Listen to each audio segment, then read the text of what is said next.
Hello बेटा and welcome to once again. तो last video में बच्चों हम लोग क्या पढ़ रहे थे?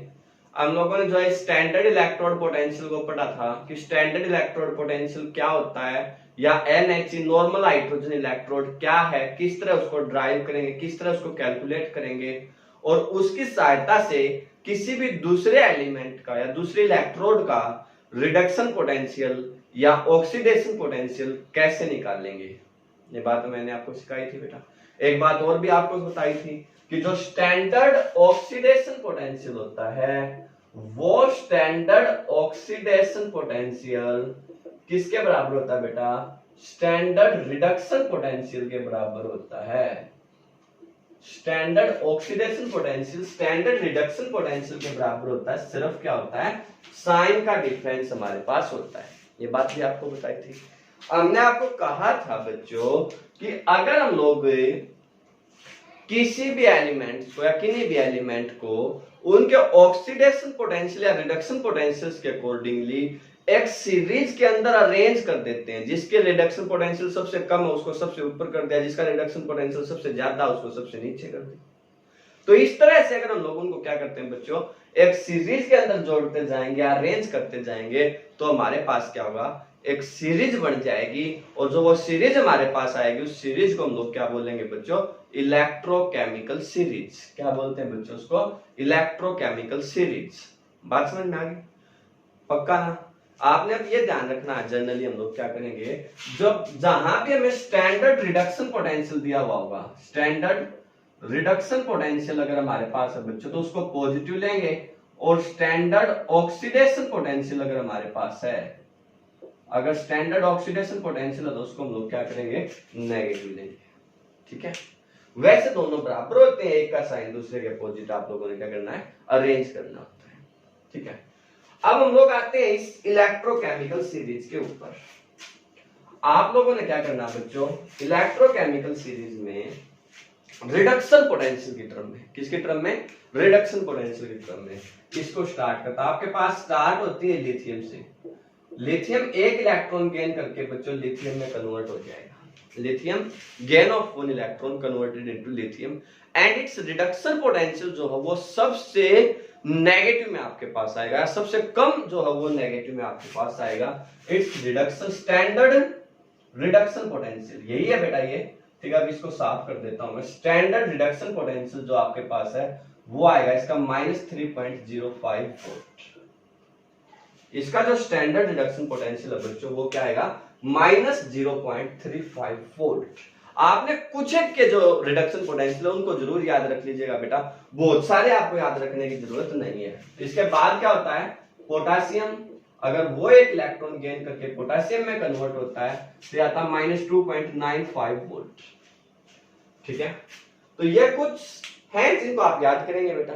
इसके बाद आप लोग जो है स्टैंडर्ड रिडक्शन पोटेंशियल में जिंक को याद रखिए बच्चों।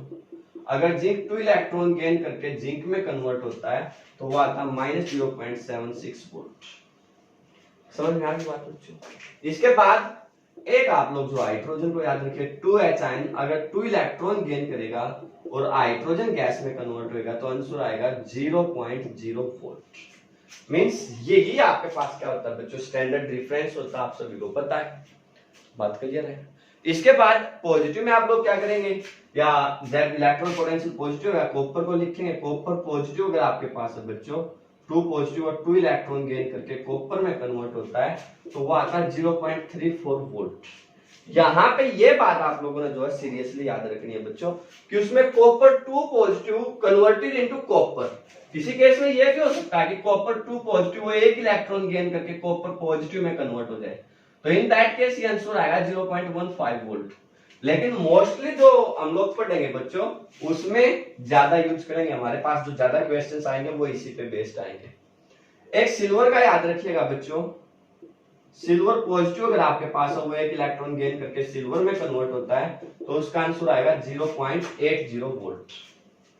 ठीक है? और एक आप लोग क्या करेंगे बच्चों, याद रखिएगा जो लास्ट में सबसे हाईएस्ट आपके पास होते हैं उनको याद कर लीजिएगा। जैसे फ्लोरीन आपके पास है बच्चों, F2 अगर आपके पास है वो F2 2 इलेक्ट्रॉन गेन करके 2f नेगेटिव में कन्वर्ट होता है तो उसका इलेक्ट्रोड पोटेंशियल 2.87 वोल्ट हमारे पास आता है।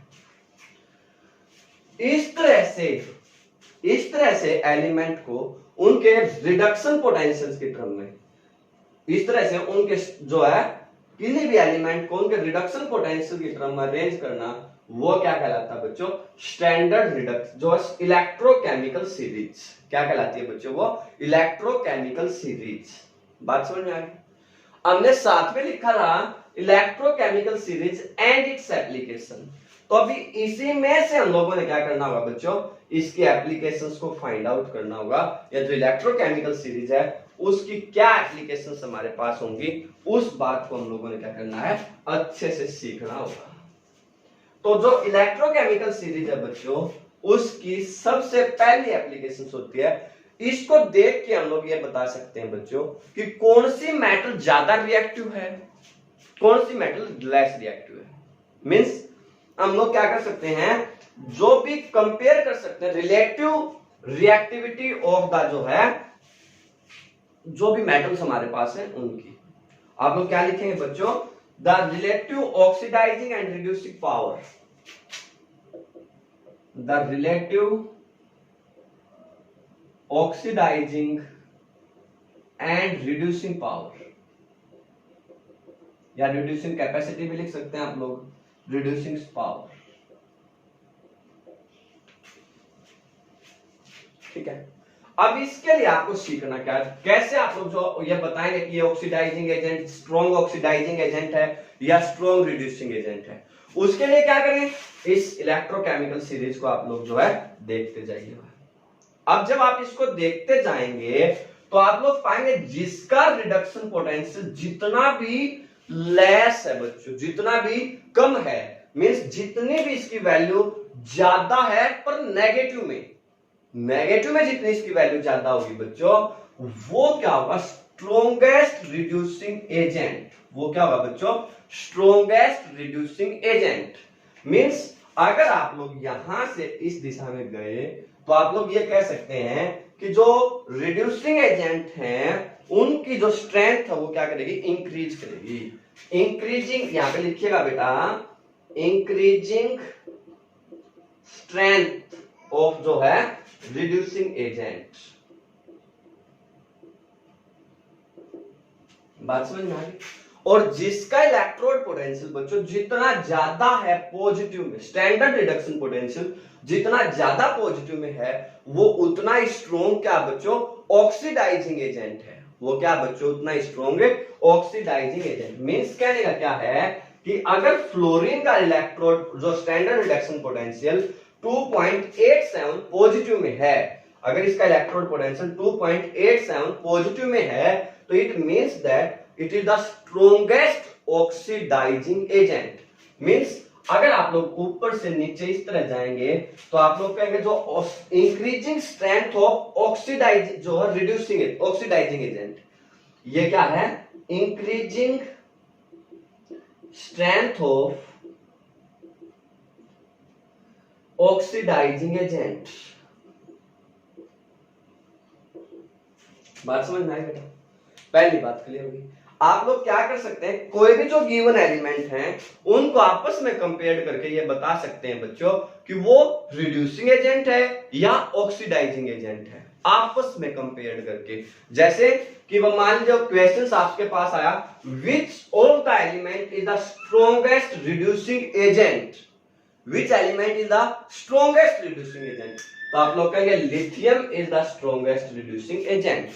बात समझ में आई? दूसरा क्वेश्चन आपके पास आया, name the element which is strongest oxidising agent, तो fluorine is the strongest oxidising agent.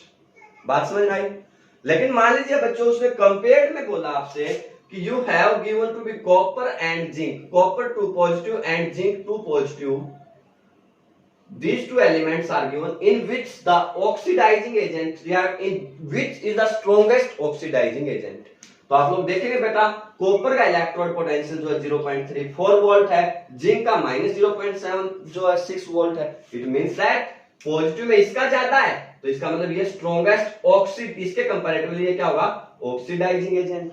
और इसका नेगेटिव में ज्यादा इससे, तो ये क्या होगा,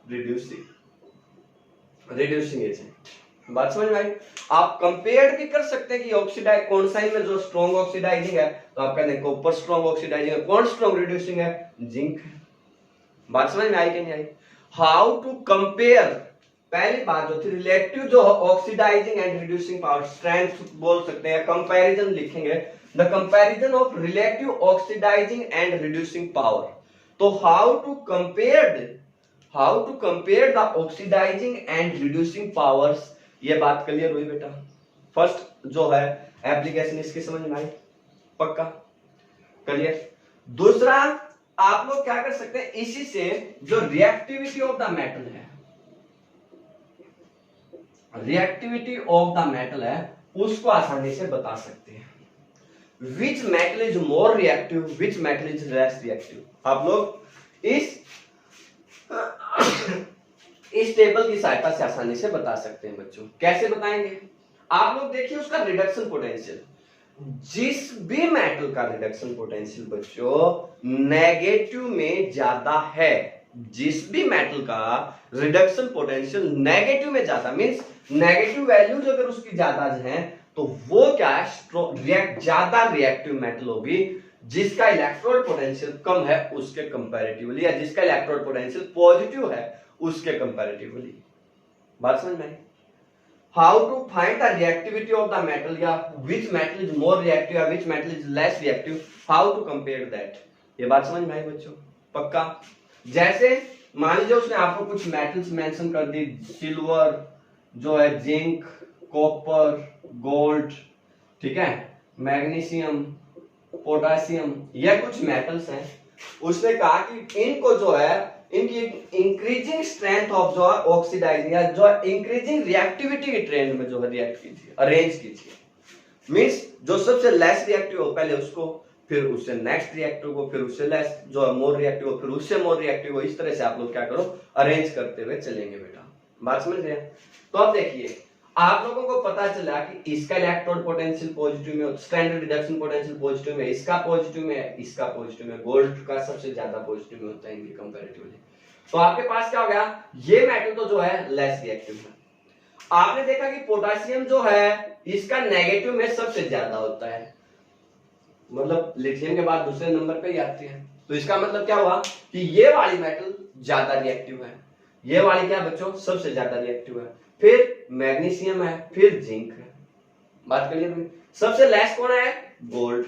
तो आप लोग कहेंगे सबसे लेस तो गोल्ड, फिर कौन आए बेटा, सिल्वर, फिर कॉपर, फिर जिंक, फिर मैग्नीशियम एंड फिर पोटासियम।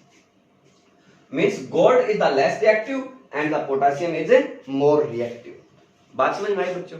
सेकंड एप्लीकेशंस क्या है, रिएक्टिविटी ऑफ द मेटल। अगर आपने किसी भी मेटल की रिएक्टिविटी को बताना कि वो मेटल मोर रिएक्टिव है, लेस रिएक्टिव है, क्या है, तो बस उसका रिडक्शन पोटेंशियल देखिए बेटा।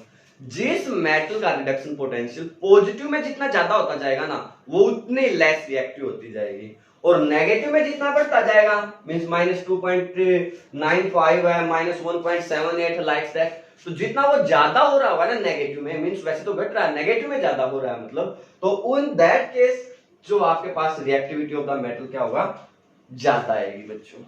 बात समझ में आ गई। दो एप्लीकेशन क्लियर होगी बेटा। पहली to compare the relative strength of oxidising and reducing power, कैसे करेंगे, बात क्लियर होगी। और दूसरा रिएक्टिविटी ऑफ द मेटल में कैसे करेंगे। तीसरा होता है हमारे पास to calculating the standard EMF of a cell, to calculation of standard EMF of a cell.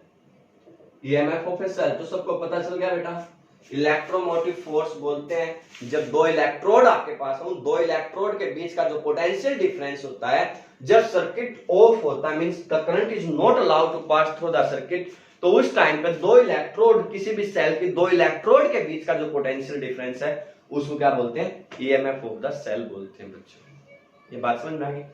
तो अगर आपने इस ईएमएफ ऑफ ए सेल को निकालना भाई, ईएमएफ ऑफ ए सेल, तो वो किसके बराबर होगी। अब एक सेल में आपको पता है दो बीकर होते हैं बेटा।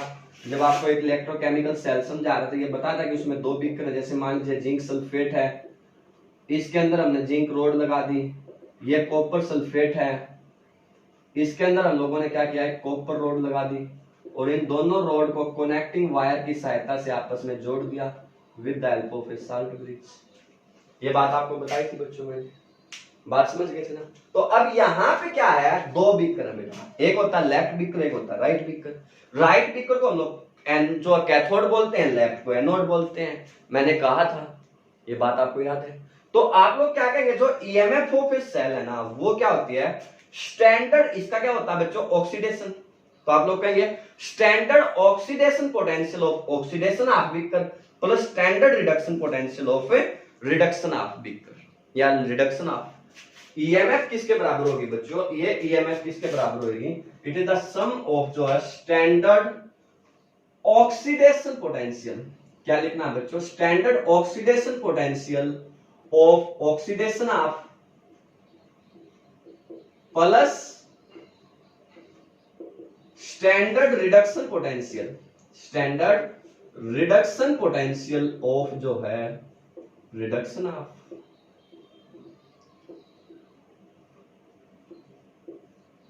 ये बात समझ में आ गई। जो ईएमएफ ऑफ ए सेल है बच्चों, वो ईएमएफ ऑफ ए सेल किसके बराबर होगी, standard oxidation of plus standard reduction of a cell. इतनी बात कर ली। अभी आपको स्टार्ट में हमने बताया था कि जो स्टैंडर्ड ऑक्सीडेशन पोटेंशियल है वो स्टैंडर्ड रिडक्शन पोटेंशियल के बराबर ही होता है। मींस सिर्फ डिफरेंस होता है, किसका होता है, नेगेटिव साइन का। मींस स्टैंडर्ड ऑक्सीडेशन पोटेंशियल को हम लोग स्टैंडर्ड रिडक्शन पोटेंशियल लिख सकते हैं ना, बस माइनस का साइन लगा के। मींस इसी टर्म को अगर मैं इसी को कन्वर्ट करें हम लोग, तो इसके आगे माइनस लगा दिया बच्चों, ये क्या होगा, standard reduction potential, reduction potential of oxidation of plus ये है it is standard reduction potential of, standard reduction potential of reduction of.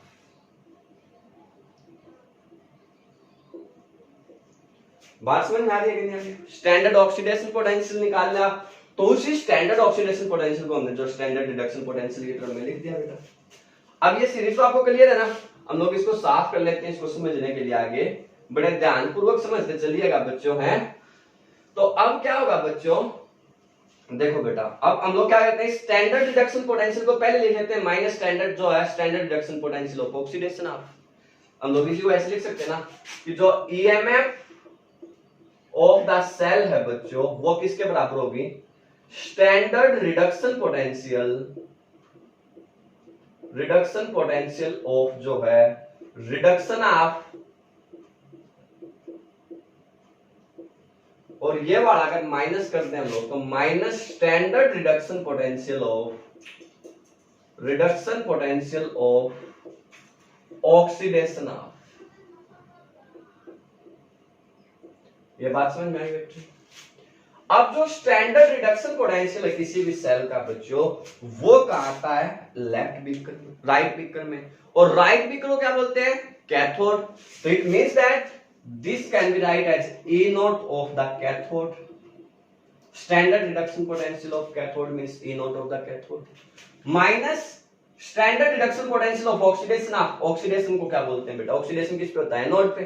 तो we can also write E naught of anode.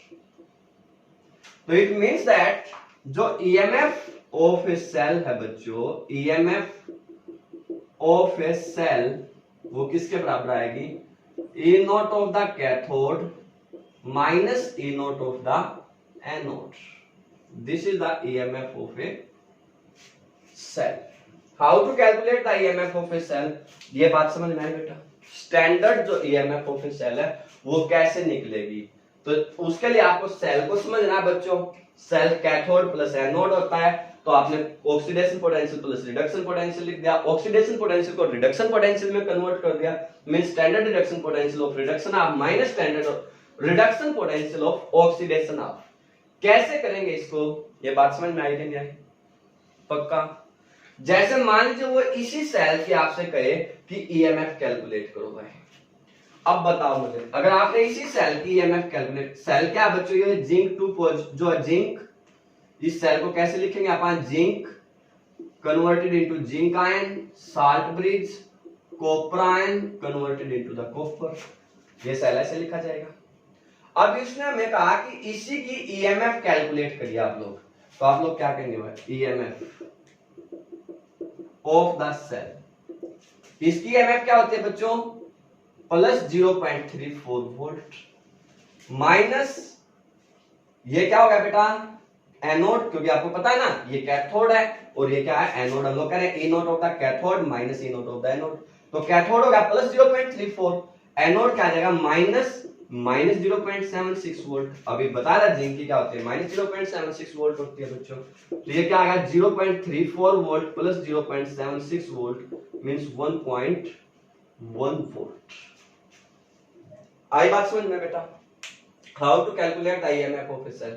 मान लीजिए आपको उसने एक दूसरा सेल दे दिया, अब वो सेल क्या है, copper ion converted into copper, salt bridge, silver ion converted into silver, ये है बच्चों।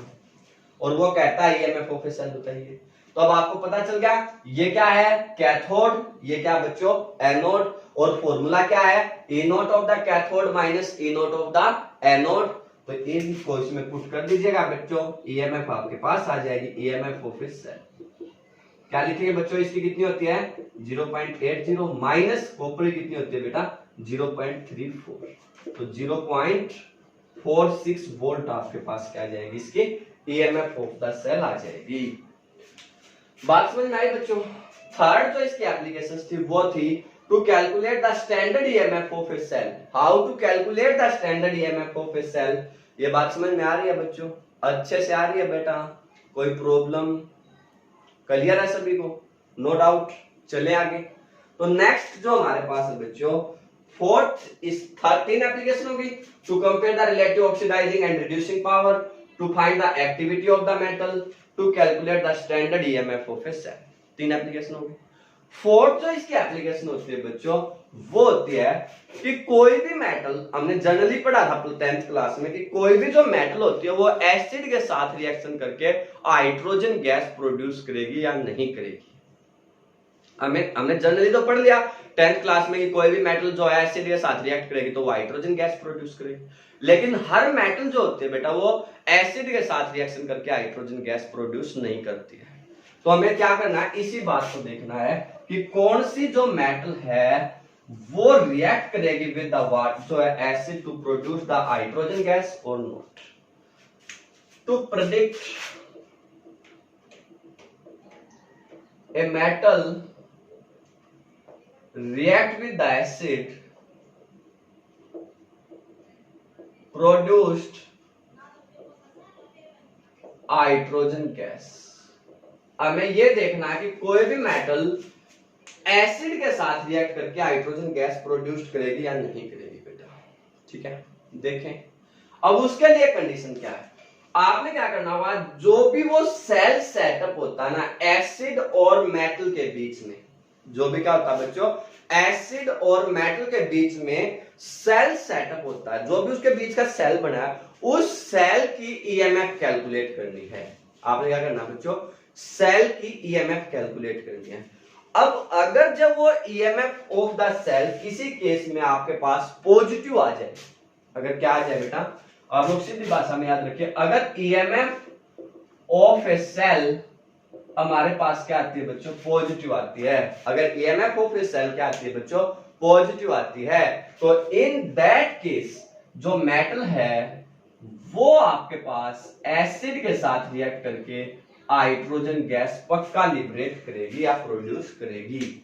और जिस भी सेल की जो ईएमएफ है बच्चों, अगर उस सेल की ईएमएफ ऑफ ए सेल वो आपके पास नेगेटिव आती है, तो वो मेटल एसिड के साथ या तो रिएक्ट नहीं करेगी और करेगी तो हाइड्रोजन गैस को प्रोड्यूस नहीं करेगी। समझ में आ गई बात। ऐसा क्यों होगा सर, तो ऐसा इसलिए होगा सर क्योंकि जनरली इसमें क्या होता है, जो मेटल होती है बच्चों वो एच आयन के साथ, एसिड के जो एच आयन होते हैं उसके साथ रिएक्ट करके किसमें कन्वर्ट होती है मेटल आयन, और साथ में क्या करती है हाइड्रोजन गैस, या आप इसके एक मॉलिक्यूल को लिख के ले चलिए हाफ मॉलिक्यूल ऑफ जो है ये मीन्स यहां पे metal converted into the metal ion, loss of electron, इसका ऑक्सीडेशन हुआ है। और जो हाइड्रोजन है बच्चों उसने क्या किया, इलेक्ट्रॉन को गेन किया और उसका क्या हुआ, रिडक्शन हुआ है। तो ये ऑक्सीडेशन ऑफ है, ये रिडक्शन ऑफ है। इट मींस दैट ये आपके पास क्या है, इलेक्ट्रोकेमिकल सेल है।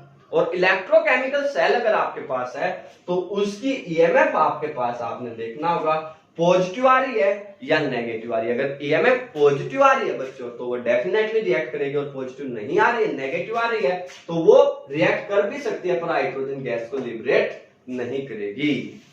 बात समझ में आई? पक्का। इसके बाद नेक्स्ट जो इसकी एप्लीकेशंस होती है बेटा वो होती है to predict the spontaneity of a reaction. आप लोगों ने ये बताना होगा कि कोई भी रिडॉक्स रिएक्शन टेक प्लेस करेगी या नहीं करेगी। क्या करना हमने, इस बात को चेक करना है कि कोई जो रिएक्शन है, रिडॉक्स रिएक्शन है, वो स्पॉन्टेनियस है या नहीं है, टेक प्लेस करेगी या नहीं करेगी। टू प्रेडिक्ट द स्पॉन्टेनिटी,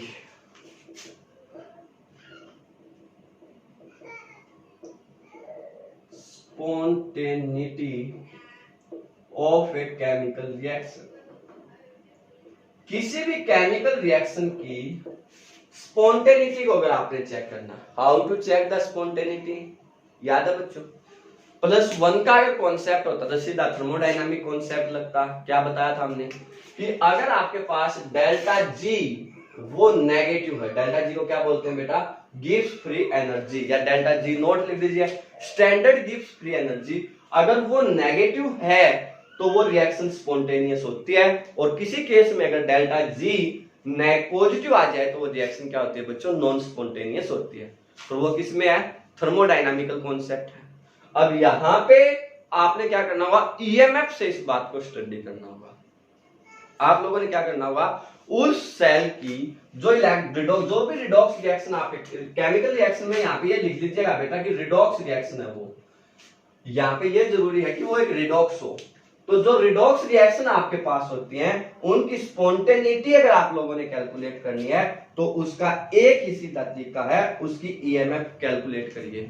अगर ईएमएफ ऑफ द सेल, अगर क्या बच्चों, ईएमएफ ऑफ द सेल आपके पास पॉजिटिव आती है तो आप लोग कहेंगे रिएक्शन इज स्पॉन्टेनियस। रिएक्शन क्या है, स्पॉन्टेनियस। और अगर ईएमएफ ऑफ द सेल आपके पास बच्चों नेगेटिव आ जाती है तो रिएक्शन इज नॉन स्पॉन्टेनियस। बात समझ में आ गई? अगर किसी भी सेल की ईएमएफ पॉजिटिव आती है तो रिएक्शन स्पॉन्टेनियस होगी, और किसी भी सेल की ईएमएफ जो नेगेटिव आती है तो वो नॉन स्पॉन्टेनियस होगी। अब ये क्वेश्चंस जो होता है बेटा एग्जाम में वो किस तरह से रखा जाता है, पूछा जाता है। वो पूछेगा आपसे कि जैसे हम लोग घरों में अचार डालते हैं ना, अचार का मतलब समझ गए, अब उस अचार को हम लोग स्टील के वेसल के अंदर क्यों नहीं डालते? उसको आपने देखा है, अगर आप पुराने जमाने के जो है लोग हैं या आपके घरों में वो बर्तन रखे हो तो उनको बोलते हैं अमृत बाण, बड़े बड़े से होते थे ना, देखे होंगे आपने मोस्टली ने, सभी ने। तो अचार को उनके अंदर डाला जाता था। आजकल हम लोग क्या करते हैं, अचार जो लेके आते हैं तो वो किसमें मिलता है, प्लास्टिक के डिब्बों में मिलता है। या वो ऐसे बोल सकता है कि क्या अचार के अंदर स्टील की बनी हुई कोई चम्मच छोड़ सकते हैं, स्पून जो होती है उसको क्या किसी भी जो है अचार के अंदर छोड़ा जा सकता है? आप कहेंगे नहीं छोड़ा जा सकता। क्यों नहीं छोड़ा जा सकता? क्योंकि वो जो है अचार के साथ अगर वो जो है स्टील है उसका जो ईएमएफ है वो पॉजिटिव आएगी और वो रिएक्शन स्पॉन्टेनियस हो जाएगी, मींस वो स्टील अचार के साथ रिएक्ट कर जाएगा। समझ में आई बात? इस क्वेश्चन को किसी भी एंगल से पूछा जा सकता है। अचार को हम लोग जो है किसमें, प्लास्टिक के वेसल्स में क्यों स्टोर करते हैं या स्टील में क्यों स्टोर नहीं करते हैं, क्या कारण है, तो वो बात समझ में आ गई? पक्का। तो इस तरह से आप लोग क्या करेंगे बच्चों, जो इलेक्ट्रोकेमिकल सीरीज है उसके एप्लीकेशंस को पढ़ेंगे। इस बात को प्रूव करने के लिए हम लोग एक दो न्यूमेरिकल्स करते हैं बेटा, बड़े ध्यानपूर्वक देखिएगा। फर्स्ट न्यूमेरिकल ये रहा। क्या बच्चों, वो कहता can be store the copper sulphate solution in zinc vessel. दूसरे पार्ट में कहता है कैन बी स्टोर द जो है कॉपर सल्फेट सॉल्यूशन इन सिल्वर वेसल्स। आपने ये बताना। अब देखिए बेटा हाउ टू सॉल्व। फर्स्ट को क्या है, कॉपर वेसल को जिंक के अंदर, जो कॉपर सल्फेट को जिंक के अंदर स्टोर कर सकते हैं या नहीं कर सकते। ये एक जिंक वेसल है, इसके अंदर सपोज कर लीजिए ये कॉपर सल्फेट है। अब इसका मतलब ये जो है ये जिंक वेसल है ना, तो यहां पे जो सेल सेटअप होएगा वो क्या आएगा बच्चों, आप लोग कहेंगे भाई पता है जो ईएमएफ ऑफ ए सेल है वो क्या होती है, E nought of cathode minus E nought of anode. अब यहां पे वेसल्स है जिंक तो वो एनोड है और कॉपर सल्फेट क्या कैथोड है। कॉपर का जो रिडक्शन पोटेंशियल है वो आपको गिवन है बेटा 0.34 वोल्ट, माइनस जिंक का आपको गिवन है बेटा minus 0.76 volt, it means that 1.1 volt. अभी ये न्यूमेरिकल आपको समझा था। अब आपने यहां से आगे क्या देखना, आपने देखना कि ये जो ईएमएफ थी ये क्या आ गई बेटा पॉजिटिव आ गई। और हमने अभी आपको बताया है कि जो रिएक्शंस या जिसमें भी जो ईएमएफ है वो पॉजिटिव आ गई वो क्या होगी, स्पॉन्टेनियस रिएक्शन होगी। और स्पॉन्टेनियस होगी तो इसका मतलब क्या है कि ये कॉपर सल्फेट इसके साथ क्या करेगा, रिएक्ट कर जाएगा।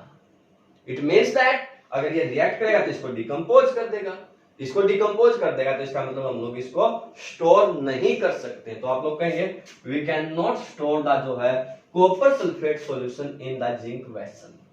आई बात समझ में बेटा। सेकंड, अब मान लीजिए कहता कॉपर सल्फेट ये क्या है, सिल्वर है बच्चों।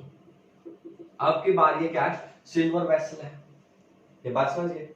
तो अब क्या होगा, अगर इसकी ईएमएफ निकालेंगे, कॉपर सल्फेट तो वही है ना 0.34 वोल्ट, माइनस सिल्वर की कितनी रहती है बेटा 0.80। अब इसको सोल्व करेंगे तो ये आएगा माइनस 0.46 वोल्ट। अब ये क्या आ गया बच्चों नेगेटिव, और अगर ईएमएफ पे सेल नेगेटिव आ गई तो वो क्या बच्चों नॉन स्पॉन्टेनियस रिएक्शन। और नॉन स्पॉन्टेनियस आने का मतलब क्या है कि वी कैन स्टोर जो है, yes we can store the copper sulphate solution in the silver vessel. Yes we can store the copper sulphate in the silver vessel. बात समझ में आई बच्चों पक्का। हाउ टू अप्लाई द जो है इलेक्ट्रोकेमिकल सीरीज, बात करिए हुई।